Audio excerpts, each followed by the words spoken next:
আসসালামু আলাইকুম, কেমন আছেন সবাই? দেখেন, নিজের গাছের সবজি তোলার মধ্যে যে একটা আনন্দ পাওয়া যায় সেটা আর কোনো কিছুতে পাওয়া যায় না।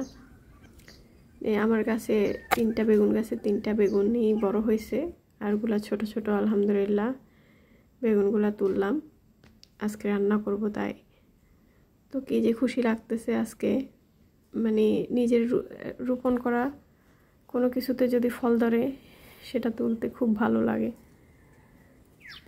তো আমি বেশি কিছু রোপণ করতে পারি নাই, যা কিছু করছি এই মরিচ বেগুন এগুলা ধরছে আলহামদুলিল্লাহ।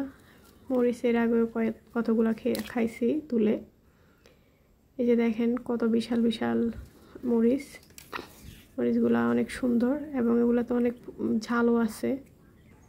এই যে আমার গাছ থেকে আজকে তোলা সবজি আর মরিচ, আলহামদুলিল্লাহ অনেক খুশি লাগতেছে আমার কাছে। এই যে এই মরিচটা দেখেন, এই মরিচটা কত লম্বা, মাশাআল্লাহ। মনে হচ্ছে যে এই একটা মরিচ দিয়ে পুরা একটা মেজান খাওয়ানো যাবে। তো আল্লাহ হাফেজ, আসসালামু আলাইকুম, সবাই ভালো থাকেন।